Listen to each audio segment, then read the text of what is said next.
नमस्कार दोस्तों, आज की इस वीडियो में आपको बताऊंगा क्लास 10th एनसीईआरटी बुक का सवाल। तो ध्यान से आपको देखना है। सवाल कह रहा है कि एक आयत का क्षेत्रफल 9 वर्ग इकाई कम हो जाता है यदि उसकी लंबाई 5 इकाई कम कर दी जाती है और चौड़ाई 3 इकाई बढ़ा दी जाती है। फिर कह रहा है यदि हम लंबाई को 3 इकाई और चौड़ाई को 2 इकाई बढ़ा दे तो क्षेत्रफल 67 वर्ग इकाई बढ़ जाता है। आयत की विमाएँ ज्ञात करें। आयत की विमाएँ ज्ञात करें मतलब आयत का लंबाई और चौड़ाई का राय में निकालने। तो ध्यान से देखिएगा, मोस्ट इम्पोर्टेंट सवाल है। यदि थोड़ा भी स्टेप आप मिस करेंगे तो आपसे सवाल नहीं बनेगा। तो ध्यान से आपको समझना है। हमें क्या कह रहा है कि ना ही आयत का लंबाई और ना ही चौड़ाई मालूम है। पहले हमें आयत का लंबाई और चौड़ाई मानना होगा, ठीक ना। लिखेंगे माना कि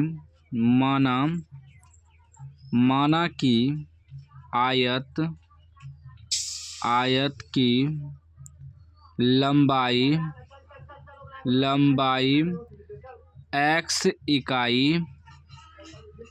x इकाई, कोई भी मात्रक नहीं है तो इकाई मान सकते हैं। माना कि आयत की लंबाई x इकाई और चौड़ाई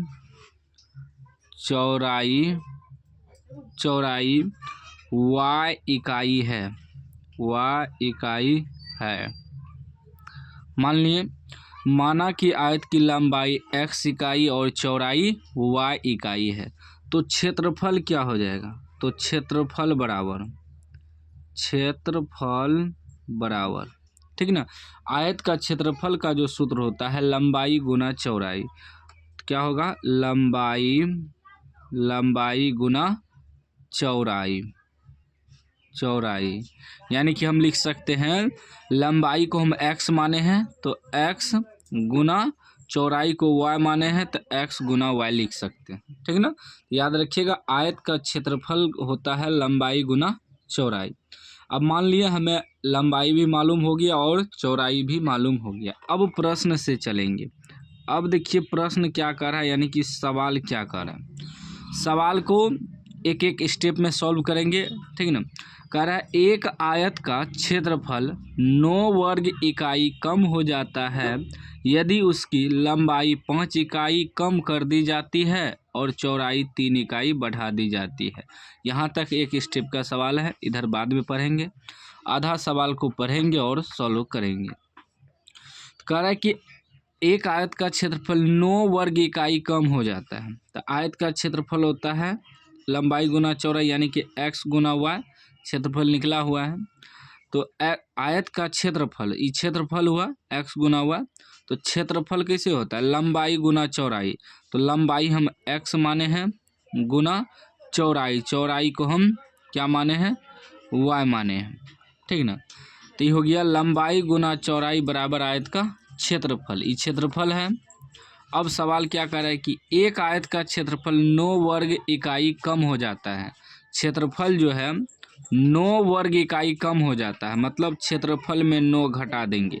ये आयत का क्षेत्रफल है ना, और ये लंबाई गुना चौड़ाई है। तो आयत का क्षेत्रफल क्या हो जाता है? 9 वर्ग इकाई कम हो जाता है, तो माइनस कर देंगे, क्षेत्रफल में माइनस कर देंगे। अब आगे क्या कर रहा है? कह रहा है यदि उसकी लंबाई 5 इकाई कम कर दी जाती है, इसकी लंबाई जो है आयत की 5 इकाई कम कर दी जाती है, तो लंबाई क्या माने? x में 5 घटा देंगे, ठीक ना।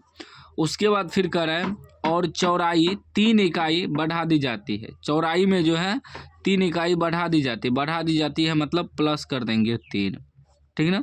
अभी हो गया आयत का क्षेत्रफल बराबर लंबाई गुना चौड़ाई, ठीक ना। वही सूत्र पे बैठा है, आयत का क्षेत्रफल बराबर लंबाई गुना चौड़ाई। तो क्षेत्रफल का यहाँ लिखें x गुना y। अब इस क्षेत्रफल में 9 वर्ग कम था तो माइनस कर दिए बराबर। फिर कह रहा था कि लंबाई में 5 कम कर दें, 5 इकाई कम कर दे तो माइनस कर दिए गुना चौड़ाई में करा 3 इकाई बढ़ा दे तो प्लस कर दिए 3। तो हो गया आयत का क्षेत्रफल बराबर लंबाई गुना चौड़ाई। अब इसको सॉल्व करेंगे, ये हो जाएगा x y माइनस 9 बराबर, अब इसको गुना करेंगे। पहले ई एक्स से दोनों गुना होगा, यानी कि एक्स ब्रैकेट में देंगे वाई प्लस 3, ठीक है ना। ये एक्स से पहले ही दोनों गुना होगा, फिर प्लस माइनस है -5, अब फिर -5 से ही दोनों गुना होगा, तो -5 से गुना करेंगे y प्लस 3, ठीक है ना। दो यदि कि ब्रैकेट में रहे उसको गुना का नियम यही है, पहले x से ही दोनों को करेंगे, फिर जो यहाँ अंक है -5 है तो -5 से ये दोनों फिर गुना होगा। अब ये हो जाएगा एक्स वाई -9 बराबर x गुना वाई एक्स वाई, फिर प्लस 3 गुना एक्स 3x, फिर -5 गुना वाई 5y, फिर प्लस -5 दिया 15, ठीक है ना।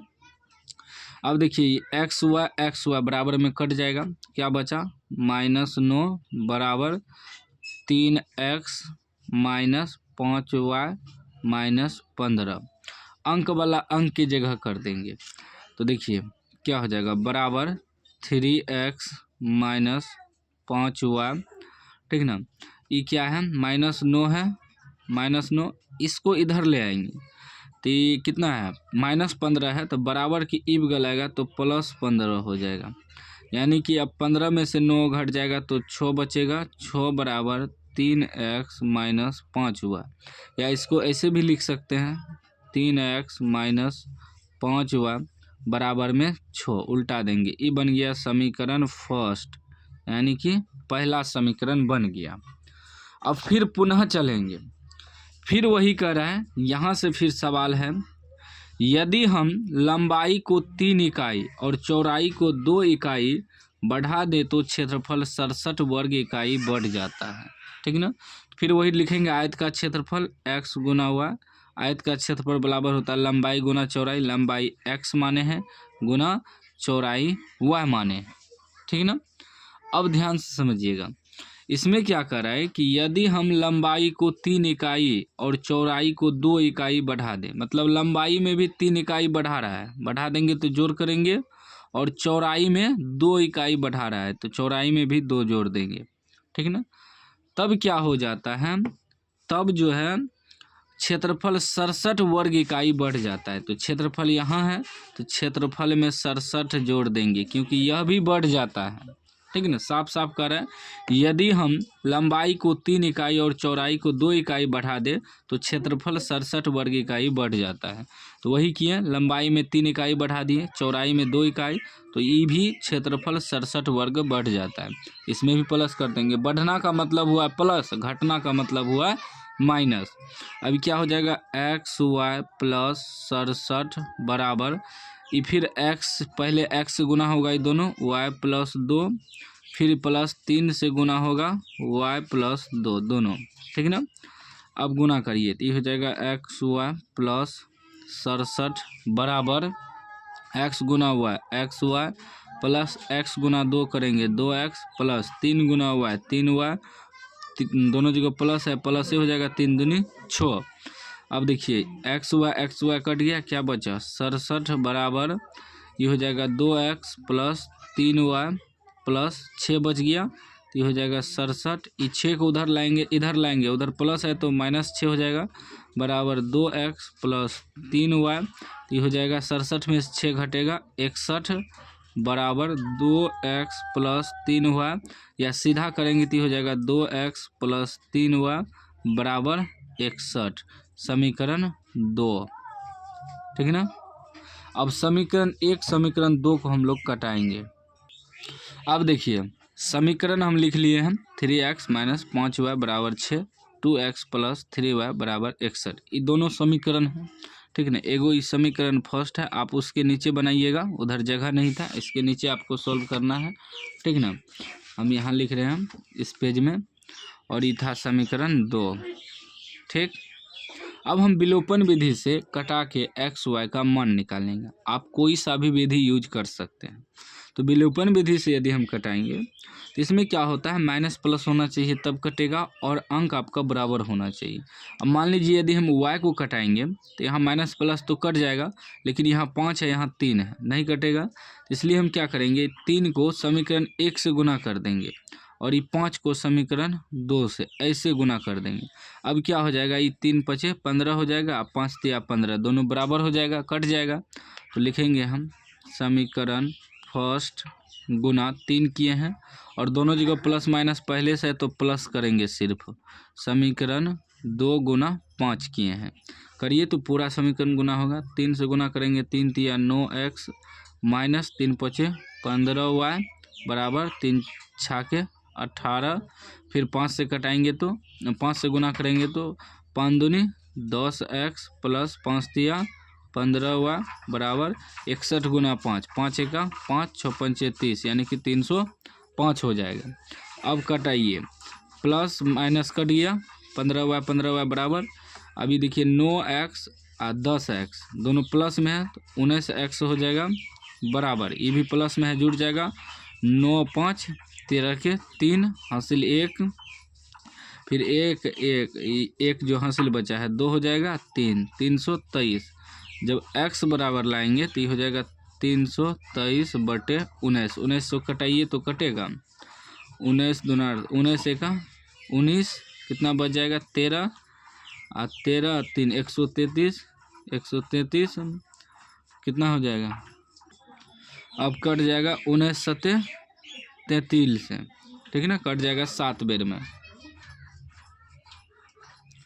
अब x बराबर आपका कितना निकल गया, 17 निकल गया, 17 इकाई। ठीक, अब हमें y का मान निकालना है, लिखेंगे तो x का मान समीकरण 1 में रखने पर, समीकरण 1 क्या था, मूल समीकरण देखेंगे। समीकरण 1 मूल समीकरण है 3x माइनस 5y बराबर 6, ठीक ना, 3x माइनस 5y बराबर 6। अब x का मान हमें 17 निकला है तो 3 गुना 17 x की जगह रख देंगे माइनस 5y बराबर 6, 17 51 माइनस 5y बराबर 6। जब माइनस 5y बराबर निकालेंगे तो यह जगह 6 उधर जाएगा तो माइनस 51 हो जाएगा, तो ये माइनस 5y बराबर कितना हो जाएगा, 51 में माइनस उल्टा घट रहा है तो माइनस में आएगा, कम में से ज़्यादा घट रहा है तो 51 से 6 घटेगा 45 बच जाएगा। जब y बराबर निकालेंगे तो माइनस 45 बटे माइनस 5, कटाइए तो माइनस में कट गया, 9 पचे 45 यानी कि y का मान 9 इकाई निकल गया, ठीक ना। अब इसमें क्या करना है हमें, अब हम देखिए x और y का मान निकल गया। अब हमें कह रहा था बीमाई निकालें, बीमाई मतलब लंबाई और चौड़ाई, तो लंबाई हम क्या माने हैं x इकाई और चौड़ाई y इकाई, यहाँ लिख देंगे। अतः आयत की लंबाई x माने थे, x निकला है 17 इकाई, ठीक है ना। चौड़ाई y माने थे, y निकला है 9 इकाई, यही आपका आंसर हो गया, ठीक ना, यह आपका आंसर हो गया। तो उम्मीद है आप समझ गए होंगे, समझ गए हैं तो लाइक कर दीजिए, चैनल को सब्सक्राइब कर दीजिए और घंटी को दबा के ऑल कर लीजिए। इसके नीचे आप अगला स्टेप बनाइएगा जो स्टेप हम बताएं। आप चाहे तो इस समीकरण को वज्र गुणन विधि से भी हल कर सकते हैं, प्रतिस्थापन विधि से, बस x y का मान निकालना है, ठीक ना, उसके बाद आप आंसर निकाल सकते हैं।